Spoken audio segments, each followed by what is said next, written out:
Hi guys, become genius YouTube channel पर आपका बहुत बहुत स्वागत है। आज हम बात करने वाले हैं आधार कार्ड में अपडेट या फिर नया आधार कार्ड बनवाने से पहले जो एनरोलमेंट फॉर्म, जिसे हम करेक्शन फॉर्म भी कहते हैं, उसको फिलअप करने के बारे में। देखिए, अगर आप नया आधार कार्ड बनवा रहे हैं या फिर अपने आधार कार्ड में आपको कोई चेंजेस कराना है, जैसे आधार कार्ड में आपको एड्रेस चेंज कराना है, नाम में कुछ चेंजेस कराने हैं या फिर डीओ भी चेंज करानी है, कुछ भी चेंजेस कराने होते हैं तो आपको एक एनरोलमेंट फॉर्म फिलअप करना होता है। अगर आप एनरोलमेंट फॉर्म को ठीक ढंग से फिलअप करते हैं तो कोई इशू नहीं होता है। तो चलिए, इस वीडियो में मैं आपको डिटेल में बताऊंगा कि आखिर कैसे एनरोलमेंट फॉर्म या फिर आप कह सकते हैं करेक्शन फॉर्म को कैसे फिलअप करते हैं। तो चलिए, टाइम को बिना वेस्ट के चलते हैं अपने लैपटॉप की स्क्रीन की तरफ, जहाँ पर मैंने फॉर्म को ओपन किया हुआ और उसको कैसे फिल करना है वो मैं आपको बताऊँगा।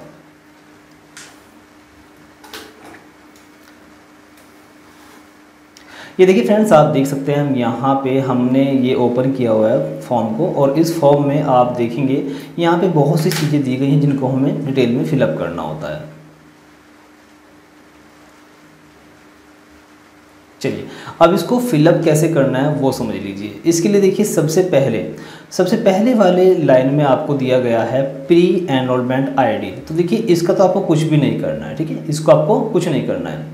अब यहाँ दूसरे नंबर पर आएंगे, इन case of update provided Aadhaar number. देखिए, अगर आप आधार कार्ड में कोई चेंजेस कराना चाहते हैं तो उसके लिए आपको दूसरे वाले नंबर की ज़रूरत है, और अगर आप नए आधार कार्ड के लिए अप्लाई कर रहे हैं तो आपको दूसरे वाले नंबर की कोई ज़रूरत नहीं है। यहाँ पे आपको अपना आधार नंबर फिलअप करना होता है, और ये उसी केस में आप फिलअप करेंगे अगर आप आधार कार्ड में कोई चेंजेस कराएंगे। अगर आधार कार्ड में कोई चेंजेस नहीं कराना है, नया आधार कार्ड अप्लाई कर रहे हैं, तो इसका कोई भी लाभ नहीं है, इसका हमें यूज़ नहीं करना है।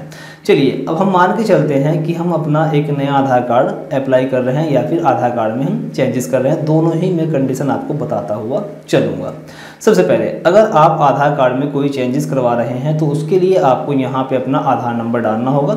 आधार नंबर आपका 12 डिजिट का होता है, तो 12 डिजिट आपको यहाँ पे फिलअप करने। मान लीजिए मैं यहाँ पे 1 2 3 4 और यहाँ पे 5 6 7 8 और यहाँ पे 9 0 1 2, इस तरह से आपको अपना आधार नंबर फिलअप कर देना है उस केस में जब आप अपडेट करा रहे हो, ठीक है। आगे चलेंगे तो देखिए, आगे यहाँ पे ये 2 नंबर है और ये 2.1, मतलब ये इसी का पार्ट है। अगर आप अपडेट करा रहे हैं तो यहाँ पे अपडेट आप क्या करा रहे हैं उन सभी की लिस्ट दी गई है। जैसे मान लीजिए बायोमेट्रिक, मतलब फ़ोटो या फिर फिंगरप्रिंट या फिर आइरिस आप अपडेट करा रहे हैं तो उसको चेक कर दीजिए। और अगर आपको अपना मोबाइल नंबर चेंज कराना है तो इसको चेक कर दीजिए। डेट ऑफ बर्थ कराना है तो डेट ऑफ बर्थ को चेक कर दीजिए। एड्रेस कराना तो एड्रेस को चेक कर दीजिए। उसके बाद नेम, जेंडर और ईमेल, जिस चीज़ को भी आपको अपडेट करानी है वो यहाँ पे आपको चेक कर देनी है। उसके बाद आपको अपना नाम डालना है। देखिए, अगर नया आधार कार्ड अप्लाई कर रहे हैं तो जो आधार कार्ड में आपको नाम चाहिए, मतलब आपके अदर डॉक्यूमेंट्स में आपका क्या नाम है, सेम नाम आपको यहाँ पे लिखना है। या फिर अगर आप अपडेट करा रहे हैं तो आपका आधार कार्ड में क्या नाम है आपको यहाँ पे डाल देना है। मान लीजिए मैं यहाँ पे कुछ भी डाल देता हूँ। एक बात का ध्यान रखना है, आपको यहाँ पे सभी लेटर्स कैपिटल में लिखने हैं, ठीक है। ABC कुमार, ओके, मैं यहाँ पे ABC कुमार लिख देता हूँ। आपका जो भी नाम है आप यहाँ पे लिख दीजिए, सभी कैपिटल लेटर, मतलब बड़े अक्षरों में लिखने हैं, ओके। उसके बाद आपका जेंडर क्या है, मेल है या फीमेल है, आप यहाँ पे चेक कर दीजिए। उसके बाद एज, ईयर और डेट ऑफ बर्थ, आपकी जो भी एज है आप यहाँ पे डाल दीजिए। अब देखिए, एज में 2 ऑप्शन दिए गए हैं, डिक्लेयर्ड और वेरीफाइड। डिक्लेयर और वेरीफाइड का मतलब यह है कि डिक्लेयर का मतलब है कि अभी आपका ये डिक्लेयर नहीं है कि आपकी एज क्या है। अगर अलग अलग डॉक्यूमेंट में आपकी डेट ऑफ बर्थ अलग अलग है तो यहाँ पे आपको डिक्लेयर को चूज़ करना है कि मेरी जो अभी डेट है वो वेरीफाइड नहीं है। लेकिन अगर आपकी डेट ऑफ बर्थ वेरीफाई है, कन्फर्म है कि आपकी जो डेट ऑफ बर्थ है, तो आप यहाँ वेरीफाइड पर चूज़ करेंगे और आपकी जो भी डेट ऑफ बर्थ है आप यहाँ पर डाल देंगे। जैसे 12/5/1995 आपकी जो भी डेट ऑफ बर्थ है आप यहाँ पे डाल दीजिए। आगे चलेंगे तो यहाँ पे केयर ऑफ है। केयर ऑफ में आपको अपने फादर नेम डाल देना है, आप जो भी दिखाना चाहें। इसमें आप मदर नेम भी डाल सकते हैं, नो इशू। और तो यहाँ पे आप बेहतर है कि फादर नेम डालें। जैसे मान लीजिए मैं यहाँ पे XYZ कुमार कुछ भी डाल देता हूँ, ठीक है। आपका जो भी फादर नेम है आप यहाँ पे डाल सकते हैं। और जैसे मैंने बताया है कि कैपिटल लेटर में ही लिखना है। ठीक है। तो XYZ कुमार, उसके बाद आपको यहाँ पे अपना एड्रेस, आपका हाउस नंबर जो भी है आप यहाँ पे हाउस नंबर डाल दीजिए।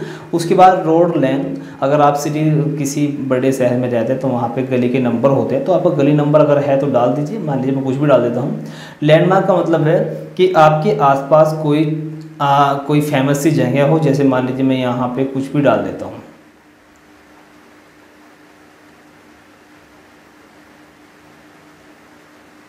ओके। और उसके बाद एरिया, लोकल सिटी या फिर सेक्टर, अगर कोई सेक्टर वगैरह है तो यहाँ पे डाल दीजिए। उसके बाद अगर आप गांव से बिलोंग करते हैं तो आपका गांव का नाम यहाँ पे डाल दीजिए। शहर से बिलोंग करते हो आपका शहर का नाम यहाँ पे आपको डाल देना है। जैसे मान लीजिए मैं यहाँ पे कोई नाम डाल देता हूँ, ठीक है, कोई भी ABCD करके आपका जो भी नाम है गाँव का वो डाल दीजिए। पोस्ट ऑफिस आपका जो भी है वहाँ पर डाल दीजिए, ठीक है, कैपिटल लेटर्स में। ओके। उसके बाद डिस्ट्रिक्ट क्या है, तो देखिए जो भी आपकी डिस्ट्रिक्ट है, डिस्ट्रिक्ट का नाम, आपका जिला क्या है वो भी आपको यहाँ पे डाल देना है। ओके। सब डिस्ट्रिक्ट है तो डाल दीजिए, अदरवाइज आपका स्टेट जो भी है वो यहाँ पे डाल दीजिए, UP MP जिस भी स्टेट से आप बिलोंग करते हैं। उसके बाद आपकी ईमेल आईडी, जो भी ईमेल आईडी है वो आप यहाँ पे कैपिटल लेटर्स में डाल दीजिए, @gmail.com ऐसा करके आपको यहाँ पे आपकी ईमेल आईडी भी डाल देनी है। उसके बाद आपका मोबाइल नंबर जो भी है आप यहाँ पे अपना मोबाइल नंबर डाल दीजिए। ओके। ये मैंने यहाँ पे एक रैंडमली वैसे ही नंबर डाल दिया है। उसके बाद आपके एरिया का पिन कोड क्या है आपको यहाँ पे डाल देना है, ठीक है, जो भी पिन कोड आपके एरिया का है वो यहाँ पे डाल दीजिए। उसके बाद यहाँ पे detail of father, mother, guardian और हस्बैंड एंड वाइफ। देखिए यहाँ पे नीचे की तरफ आप देखेंगे यहाँ पे लिखा for children below 5 years father mother guardian detail mandatory adult can not be specify this information. तो देखिए ये वाला सेक्शन क्या है, ये उन लोगों के लिए है, उन बच्चों के लिए है जिनकी उम्र 5 साल से कम है और उनका आप आधार कार्ड बनवाना चाहते हैं।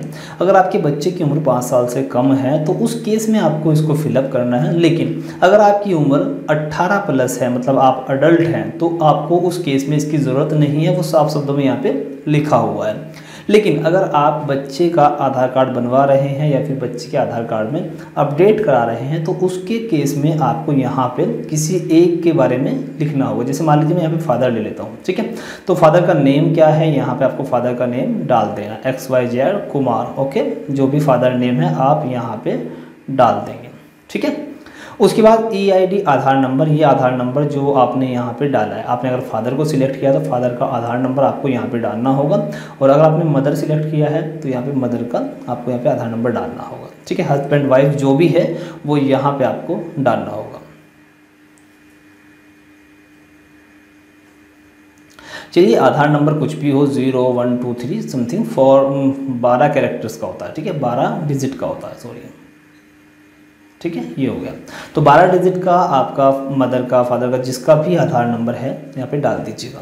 उसके बाद वेरिफिकेशन का टाइप, देखिए आधार कार्ड हम जब बनवाते हैं तो या फिर जब हम चेंजेस करवाते हैं तो उसके 3 तरीके होते हैं। एक तो डॉक्यूमेंट बेस्ड, अगर मान लीजिए आप अडल्ट हैं, आपके पास में आपका डॉक्यूमेंट्स है, जैसे मान लीजिए मार्कशीट है या फिर वोटर ID कार्ड है या कुछ आपके पास में अदर डॉक्यूमेंट है, तो अगर आप डॉक्यूमेंट की बेस पर अपना नया आधार कार्ड बनवा रहे हैं या फिर आधार कार्ड में चेंजेस करवा रहे हैं तो आपको यहाँ पर डॉक्यूमेंट बेस्ड चूज़ करना है, बाकी को चूज़ नहीं करना है। लेकिन अगर आप किसी इंट्रोड्यूसर के हेल्प से अपना आधार कार्ड में चेंजेस करा रहे हैं या फिर नया बनवा रहे हैं, इंट्रोड्यूसर कौन होता है, जैसे मान लीजिए आपको पड़ोसी है, पड़ोसी के आधार पर आप अपना आधार कार्ड बनवाना चाहते हैं तो आप उसको एज ए इंट्रोड्यूसर के बेस पर यूज़ कर सकते हैं। आप अपने पड़ोसी को अपने साथ ले जा सकते हैं और वे जो उनका आधार कार्ड है आपके पड़ोसी का, उसके आधार पर आपका आधार कार्ड बन जाता है उसी एड्रेस का। तो अगर आप इंट्रोड्यूस के बेस पर ही बनाना चाहते हैं तो आपको यहाँ पे इसको चेक करना है। या फिर head of family, head of family होता है 5 ईयर के लेस देन, मतलब अगर आप किसी बच्चे का आधार कार्ड बनवा रहे हैं तो आप यहाँ पे हेड ऑफ फैमिली को चूज़ कर सकते हैं। फिर देखिए नीचे की तरफ 8 नंबर पर आएंगे तो फॉर डॉक्यूमेंट बेस्ड, तो देखिए अगर आप डॉक्यूमेंट बेस्ड मतलब अगर आपने ये वाला चूज़ किया है तो उस केस में आपको इसको फिलअप करना है। तो यहाँ पे देखिए POI का मतलब होता है प्रूफ ऑफ आइडेंटिटी, तो आप अपनी पहचान के लिए क्या प्रूफ अटैच कर रहे हैं, डोमिसाइल या फिर वोटर ID, जो भी आप एज ए प्रूफ आइडेंटिटी आप प्रूफ दे रहे हैं उसका नाम आपको यहाँ पे डालना है। जैसे मान लीजिए मैं यहाँ पे मान लीजिए वोटर ID दे रहा हूँ, ठीक है, वोटर ID, तो यहाँ पे वोटर आई डी डालेंगे। फिर प्रूफ ऑफ एड्रेस, एड्रेस के प्रूफ के लिए आप क्या डॉक्यूमेंट दें, जैसे मान लीजिए डोमिसाइल, ओके डोमिसाइल ये, ठीक है सॉरी। तो जो भी डॉक्यूमेंट आप यहाँ पे दे रहे हैं आपको यहाँ पे डॉक्यूमेंट के बारे में बता देना है, क्या डॉक्यूमेंट आप यहाँ पे प्रोवाइड कर रहे हैं। अगर मान लीजिए आप एड्रेस चेंज करा रहे हैं तो आपको डोमिसाइल देना हो तो आप यहाँ पे डोमिसाइल का अटैच कर दीजिए। फिर दूसरा कोई आईडी दे रहे हैं तो उसका नाम यहाँ पे आप लिख दीजिए। उसके बाद देखिए यहाँ पे सी में दिया है DOB mandatory in case of verified date of birth, मतलब यहाँ पे आपको अपनी डेट ऑफ बर्थ लिखनी है उस केस में अगर आपने ऊपर वेरीफाइड को चूज़ किया है ना कि डिक्लेयर्ड को, ओके। उसके बाद for head of family based, अगर आप छोटे बच्चे का आधार कार्ड बनवा रहे हैं तो उस केस में आपको यहाँ पे डिटेल देनी है। जैसे हमारे ने फादर को चूज़ किया तो फादर यहाँ पे डालेंगे और उसके बाद फादर का जो भी आधार नंबर होगा वो यहाँ पे फिलअप कर देंगे, ठीक है। तो हेड ऑफ फैमिली के केस में ये होगा। सबसे नीचे की तरफ आएंगे तो यहाँ पे नीचे की तरफ आप देखेंगे I have be confirm the identity and address of, तो देखिए यहाँ पे आपको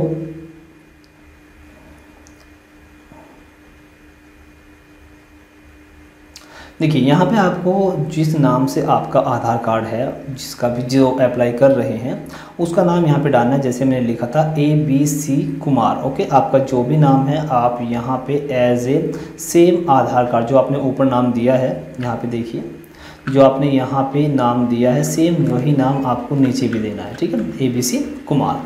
उसके बाद यहाँ पे देखिए इंट्रोड्यूसर हेड ऑफ फैमिली का नेम, अगर आप हेड ऑफ फैमिली के बेस पर आधार कार्ड बनवा रहे हैं तो आपको यहाँ पे उनका नाम डालना है। जैसे हमने फादर को चूज़ किया है हेड ऑफ फैमिली में तो यहाँ पे XYZ कुमार, ओके, यहाँ पे आप इस तरह से लिख देंगे। उसके बाद यहाँ पे आपको इंट्रोड्यूसर के साइन और यहाँ पे हेड ऑफ फैमिली के साइन। अगर हेड ऑफ फैमिली का केस है तो हेड ऑफ फैमिली में फादर मदर जो भी आपने लिया है उनके साइन यहाँ पे करने हैं, नाम यहाँ पे लिखना है। अगर इंट्रोड्यूसर का केस है तो आप इंट्रोड्यूसर के नाम यहाँ पे लिखेंगे और उनके साइन, मान लीजिए कुछ भी साइन जो भी है वो यहाँ पे फिलअप कर दीजिए, साइन यहाँ पे कर दीजिए। उसके बाद नीचे की तरफ आएंगे तो यहाँ पे देखिए वेरीफाइड स्टैम्प एंड सिग्नेचर, तो ये देखिए इसको छोड़ दीजिए और यहाँ पे देखिए एप्लीकेशन सिग्नेचर, जिस नाम से आपका आधार कार्ड है ABC के नाम से तो उसका सिग्नेचर आपको करना है। और सिग्नेचर ऐसा नहीं, जो भी आपका सिग्नेचर हो वो यहाँ पे आप कर दीजिएगा, ठीक है। तो इस तरीके से आप यहाँ पे इजीली इस फॉर्म को फिलअप कर सकते हैं, बहुत ही आसान है, बिल्कुल सिंपल सा है। कोई इशू हो तो आप हमसे कमेंट के माध्यम से पूछ सकते हैं। वीडियो पसंद आया तो प्लीज़ वीडियो को लाइक कर दीजिए।